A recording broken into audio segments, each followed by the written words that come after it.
Welcome back, fellows. Let's have a quick look on Excel's feature sequence.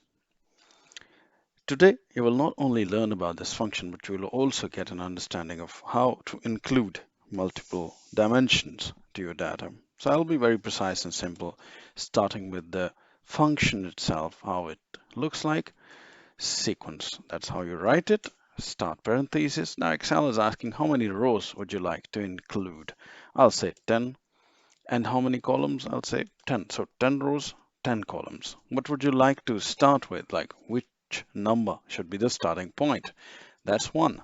And the next question is, what should be the sequential next step? I'll say one by one. So 1, 2, 3, 4, 5, 6. So this means 10 by 10, it should roughly show us around from 1 to 100 data. Let's see if it is working fine. Perfect.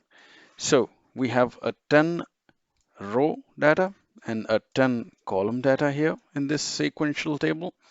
And you can see it is very much in the sequence that we asked, that is 1, 2, 3, 4, 5 till 100. Very simple and straightforward. You can um, change the sequence. For example, if you want to increase it and you want to make it not from 1, 2, 3, 4, but with a more larger gap. So I'll add instead of 1, 2 here, if you can see on the screen.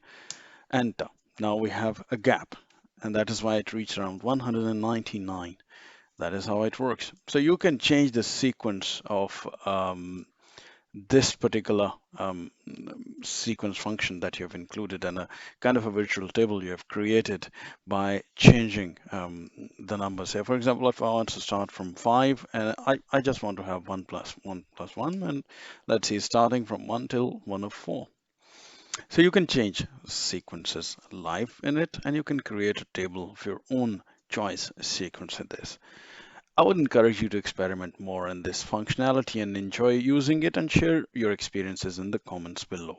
Don't forget to subscribe to the channel and like the videos. Thank you very much for joining in.